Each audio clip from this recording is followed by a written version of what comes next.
안녕하십니까, 이형입니다. 안녕하세요. 오늘은 아메리칸 리그로 넘어가 보겠습니다. 아메리칸 리그 중부의 지난 시즌 우승팀 클리브랜드 가디언스입니다. 클리브랜드 지난해 포스트 시즌 진출자 아니겠습니까? 네. 드디어 강팀을 하니까 기분이 좋네요. 지난 시즌 정리부터 하고 넘어가도록 하겠습니다. 지난 시즌 88승 74패 아메리칸 리그 중부지구 1위를 차지했고요. 7월 9일까지 15경기 반차로 디트로이트에게 밀려 있었고 9월 5일까지도 11경기 차로 디트로이트에게 밀려 있었는데 9월에 20승 7패 디트로이트도 부진하면서 역전 우승을 만들어냈고요. 와일드카드 시리즈에서 디트로이트에게 패하면서 탈락하긴 했지만 정규 시즌 기적을 쓰는 모습의 클리브랜드였습니다. 그러니까 놀라운 결과였어요. 개막전에 조시 넬러가 이적을 했고 마감 시간에 딱히 누굴 데려온 것도 아니었잖아요. 심지어 마무리 클라스하고 선발 루이스 오티스가 승부 조작 사건에 휘말리면서 분위기가 굉장히 어수선했을 텐데 그 난간을 다 극복을 하고 2년 연속 지구 우승을 달성을 했습니다. 물론 포스트 시즌에서 아쉬웠지만 클리브랜드의 저력을 다시 한번 확인할 수 있었던 시즌이었습니다. 그러면 오프 시즌부터 정리하도록 하겠습니다. 연장 계약을 한 게 가장 큰 뉴스였죠. 호세 라미레스의 기존 3년 남아있던 계약을 갱신을 하면서 7년에 1억 7,500만 달러 정말 염가 계약으로 호세 라미레스를 다시 연장 계약을 했습니다. FA 선수로는 이름이 있는 선수는 딱히 없었어요. 션 암스트롱을 데리고 왔고 오스틴 해리스를 붙잡았고 그리고 콜린 홀더맨, 코너 브록돈을 잡으면서 불펜을 보강하는 게 최우선 목표였습니다. 마이너 계약으로 스튜어트 페어차일드, 콜비 얼라드, 카터 키붐, 페드로 아빌라, 돔 누네스 같은 선수들을 데리고 왔고요. 룰5 드래프트로 페이튼 팔레트라는 선수를 데려왔어요. 네, 이탈리안 선수를 보면 벤 라이블리, 제이콥 주니스, 레인 토마스, 존 켄시노에, 샘 헨치스, 윌 브레넌, 존 민스 등이 팀을 빠져나갔습니다. 오프시즌 등급 매겨보도록 하겠습니다. 저는 C 좋습니다. 팀 사정상 FA 영입을 할 수 없다라는 점은 이해는 하지만 그럼에도 불구하고 외부 영입이 거의 없었다는 점이 아쉬웠고요. 원래 D 줄까 하다가 호세 라미레스와 연장 계약을 했기 때문에 C 좋습니다. 그러니까 되게 비슷한 것 같아요. 딱히 뭐가 없었어요. 돈을 많이 쓸 수 있는 팀이 아니기 때문에 스토브리그에서는 흥행 카드를 찾지 못하고 있죠. 그 와중에 호세 라미레스와 연장 계약이 발표가 됐습니다. 현재 시장가 고려하면 말도 안 되는 계약이죠. 심지어 디퍼를 7천만 달러를 두면서 당장의 재정적 부담도 덜어냈고요. 제가 작년에 돈을 많이 쓰지 않아도 팀 사정을 고려해서 오프시즌 등급 B를 줬는데 근데 올해는 좀 시급해 보였던 타선의 보강도 없었고 해서 C 플러스 이상을 줄 수는 없었습니다. 저도 C 플러스를 매겼던 이유는 라미레스 계약 덕분이었어요.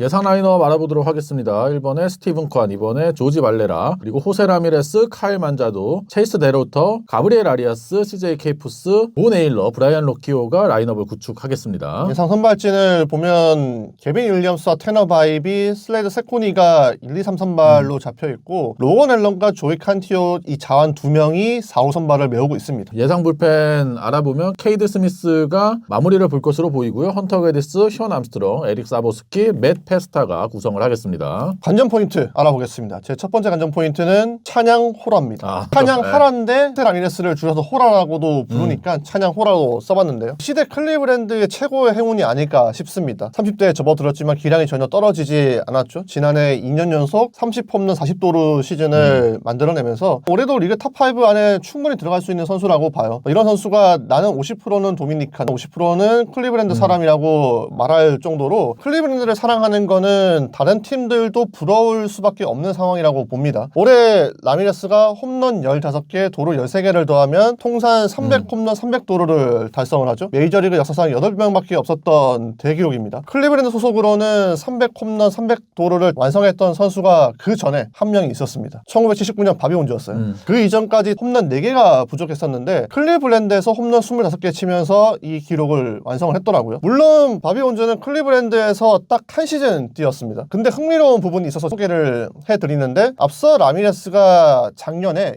2년 연속 30홈런 40도루를 성공했다고 말씀을 드렸잖아요. 근데 이 2년 연속 30홈런 40도루가 라미레스가 지난해 두 번째였는데 역대 최초의 선수가 본즈였어요. 본즈가 첫 번째 이 기록을 만들어냈는데 이때 본즈의 나이와 라미레스의 나이가 똑같습니다.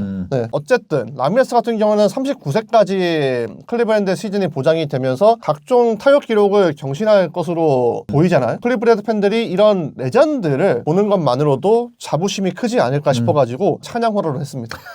저도 첫 번째 관전 포인트는 호세 라미레스 얘기입니다. 그쵸? 역사적 발걸음인데요. 클리브랜드에 연장 계약하면서 남게 된 라미레스가 올 시즌 써내려갈 역사가 굉장히 많습니다. 앞서 이창섭 위원이 얘기한 대로 300, 300을 눈앞에 두고 있고 402루타까지 2개 남았습니다. 개막 주간에도 충분히 달성할 수 있는 기록인데 클리브랜드 역대 400개 이상 2루타를 친 선수가 크리스 스피커 그리고 넷 라조이 이렇게 2명밖에 없어요. 팀 역대 세 번째로 402루타를 달성할 수 있게 되고 지금 현재 43 3루타를 치고 있는데 53루타에도 7개 남았거든요. 근데 라미레스가 통산 한 시즌에 7개의 3루타를 때려본 적은 없어요. 하지만 워낙 주력이 좋은 선수고 주루 플레이에 능한 선수이기 때문에 한 시즌 7개의 3루타도 충분히 노려볼 수 있는 선수라고 생각이 되고요. 1000타점도 올 시즌에 충분히 달성할 수 있습니다. 현재 949타점 기록을 하고 있고 클리브랜드 역대 유일한 1000타점 타자가 에버릴 1084타점을 기록을 하고 있는데 나란히 이름을 올 시즌에 올릴 것으로 보이고 통산 네 번째 30-30 시즌도 만들어낼 수 있을 것으로 보이는데 역대 최다가 본즈 부자 베리 본즈, 바비 본즈가 5번 기록한 적이 있었고 알폰소 소리아노가 4번을 기록을 했는데 라미레스도 알폰소 소리아노와 이름을 나란히 할 수 있을 것으로 기대가 되고요. 그리고 앞서 바비 본즈와의 인연을 또 얘기를 해주셨는데 역대 아무도 3년 연속으로 30홈런 40도루를 기록한 적은 없었거든요. 라미레스가 올 시즌도 달성하게 되면 최초가 되고 지난 2024 시즌에 홈런이 하나 모자라서 40, 40을 기록하지 못하지 않았습니까? 연장 계약도 했고 동기부여도 항상 되어 있는 선수이기 때문에 올 시즌도 다시 한번 40, 40 충분히 노려볼 수 있을 것 같아서 역사적 발걸음을 클리브랜드 팬들이 올 시즌도 볼 수 있을 거라고 생각해서 관전 포인트로 뽑아봤습니다. 올해 클리브랜드를 이야기하는데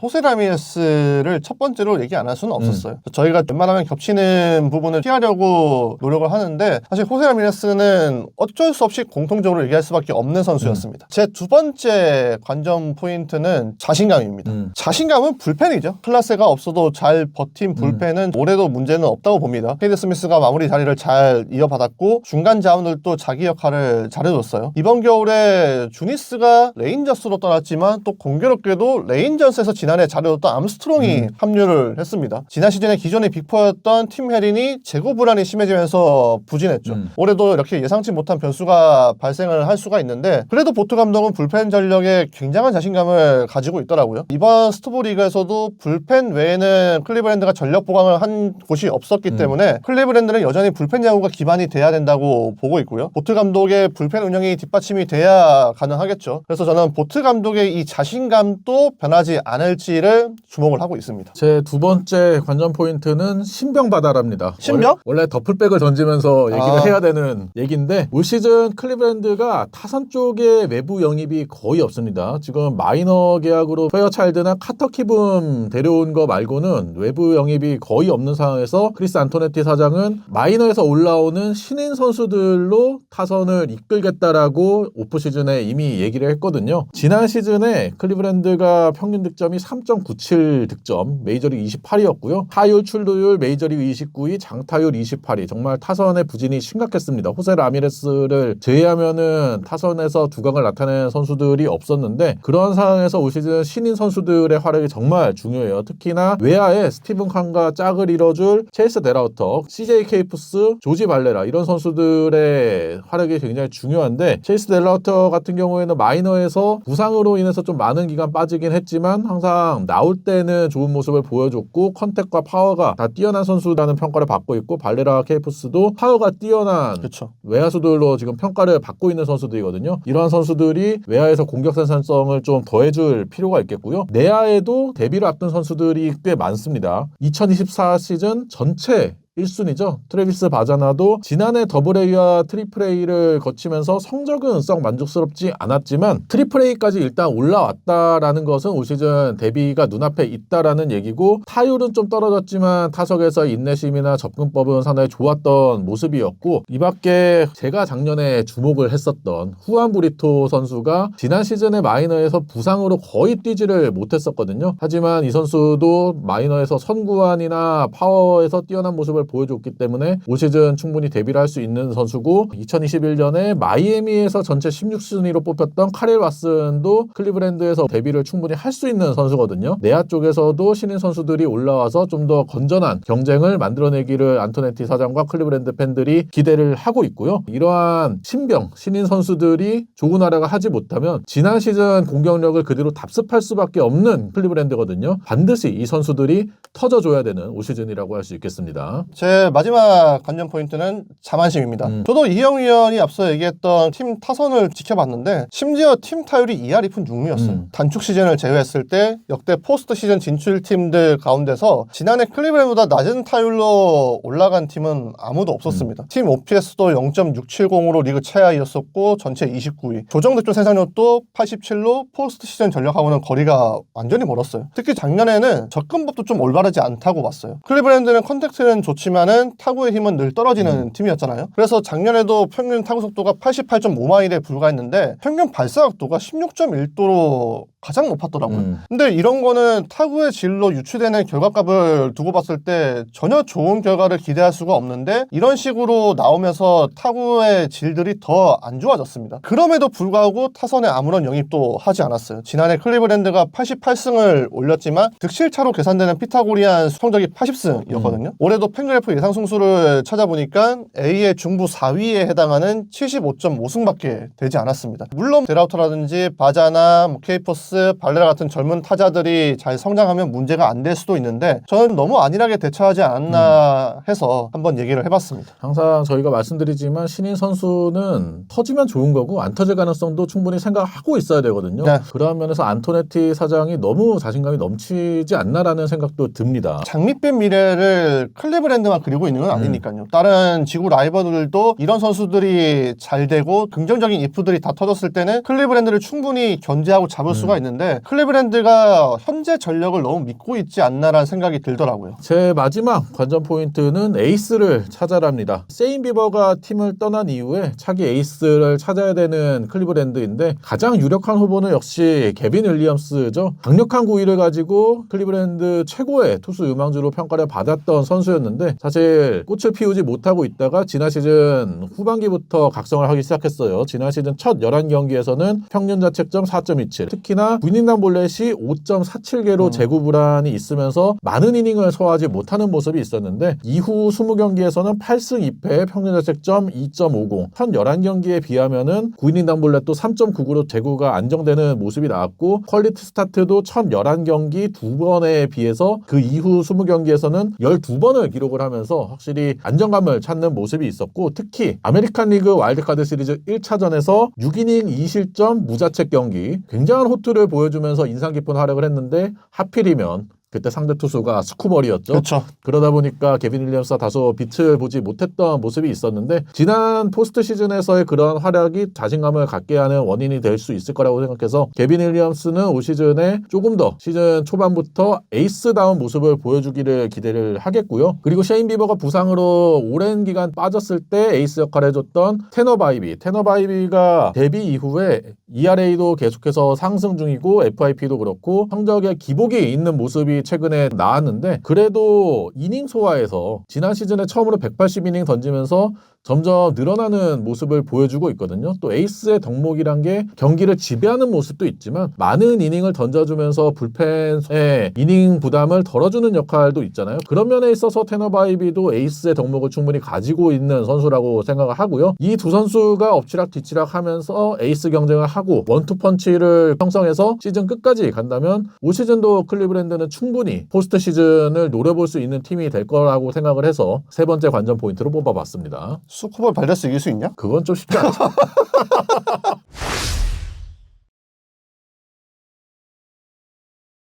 키플레이어 알아보겠습니다. 제 키플레이어는 스티븐 칸입니다. 클리브랜드 타선의 정체성이라고 봐요. 호세 라미레스는 클리브랜드 타선의 이상향이라고 보는 선수고 현재 클리브랜드가 추구하는 타격은 칸의 스타일이라고 생각을 합니다. 물론 작년에도 두 자릿수 홈런과 20도루 4년 연속 골드글러브로 수상을 했는데 타석에서의 임팩트가 떨어진 건 부정할 수가 없었어요. 조정득점 생산력이 2024년 131에서 지난 시즌에 99로 하락을 했고 순수 장타율도 직전 시즌의 기록을 유지하지 못했습니다. 5월 말에 도루 시도를 하다가 손목을 좀 다쳤는데 이런 잔부상을 달고 뛰다 보니까 부상자 명단에 오르진 않았지만 경기력이 떨어진 것을 다들 지적을 하더라고요. 기록을 보면은 2024년에는 자완 상대 성적이 상당히 좋았었는데 지난해에는 그 강점이 없어졌습니다. 자완 포심 대처가 안 좋았던 부분을 올해 어떻게 다시 좋게 만드는지가 중요할 것으로 보이고요. 칸이 평소 인터뷰나 디애슬레틱에 기고한 글을 보면은 좀 예민한 스타일이에요. 그렇죠. 네, 긴장도 많이 한다고 본인이 밝혔고요. 그런데 계속 트레이드 루머에 시달리다 보니까 좀 온전히 경기에 집중하거나 마음을 잡는 게 쉽진 않았을 겁니다. 그래도 본인의 능력을 좀 믿고 보여줘야 모두에게 좀 윈윈이 된다는 것을 기억해야 된다는 마음에서 얘기를 해봤습니다. 제 키플레이어도 외야에서 뽑았는데요. 신인 체이스 델라우터입니다. 약간 좀 잘 모르는 선수로 많이 얘기를 하네. 지난번에도 제가 후반부에 그렇죠, 얘기했었는데 예. 그래도 체이스 델러터는 메이저리그의 지난 시즌 막판에 데뷔를 했고 올 시즌에 클리브랜드에서 상당히 기대를 많이 하고 있어요. 제가 왜 이렇게 외야수 쪽에 말씀을 계속해서 드리냐면 지난 시즌 클리브랜드의 외야 조정 득점 생산력이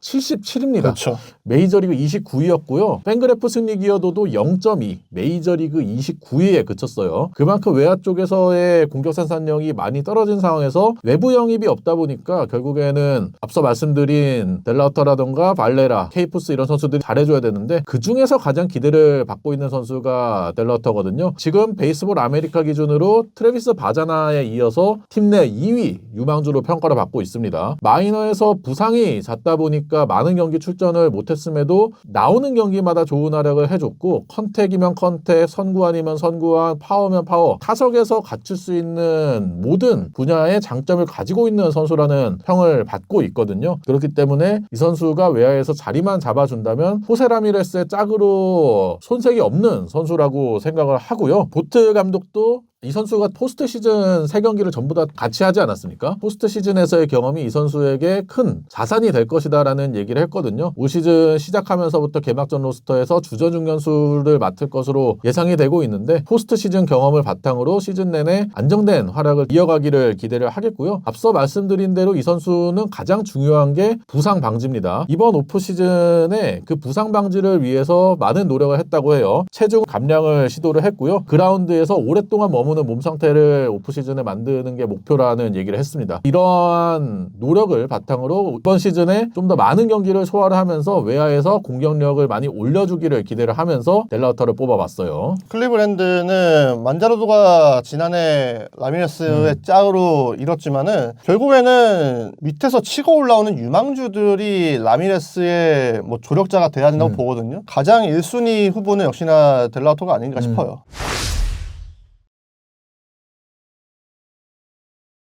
그러면 마지막으로 최고 최악 시나리오 알아보도록 하겠습니다. 제 최고의 시나리오는 외야진의 조정 득점 생산력이 탑 10 안에 진입한다입니다. 그래서 1위는 아니네. 양심은 있네. 1위는 절대 아니죠. 네. 작년에 110 정도가 탑 10 안에 드는 수치였거든요. 지난해 77에서 110 정도 올라가면 많이 쉽지 진짜 않아. 장족의 발전이라고 볼 수 있겠죠. 결국에는 이희영 의원이 키플레이어로 꼽았던 델로터가 잘한다는 거네. 제 최고의 시나리오는 스티븐 보트 역대 최초의 3년 연속 감독상입니다. 물론 2년 연속 감독상을 받았기 때문에 보트에 대한 눈높이가 달라졌을 텐데 그래도 클리브랜드를 잘 이끈다면은 보트가 후보 중 한 명이 될 것이고 지금까지 없었던 3년 연속 감독상을 노릴 수 있지 않을까. 그리고 그게 궁극적으로 클리브랜드에게 좋은 결과일 것 같아가지고 최고의 시나리오로 써봤습니다. 저도 보트 감독이 지난 시즌에 어려움을 극복하고 감독상까지 수상을 한 점에 있어서 이제 데뷔 3년 차잖아요. 확실하게 좀 보트 감독은 클리브랜드 상수가 되지 않았나라는 생각이 들어요. 최악의 시나리오 알아보도록 하겠습니다. 제 최악의 시나리오는 2025 시즌 같은 기적은 없었다입니다. 외부 영입을 거의 하지 않았기 때문에 올 시즌도 사실은 내부 전력으로 다시 한번 성적을 기대를 해볼 수밖에 없는데 사실 그러한 모습이 연속으로 나오기는 쉽지 않거든요. 그렇기 때문에 올 시즌에는 그러한 경쟁력을 보여주지 못한다면은 최악의 시나리오가 되지 않을까 싶어서 뽑아봤어요. 근데 기적은 진짜 어쩌다 한 번씩 나오는 거지. 그래서 각 팀들이 안정된 전력을 꾸리는데 굉장히 공을 들이는 거죠. 그렇죠. 제 최악의 시나리오는 시즌 중반 15개의 반차 리드를 지키지 못하고 역전 나가는 겁니다. 반대네. 한번 당해보라 이거지. 네.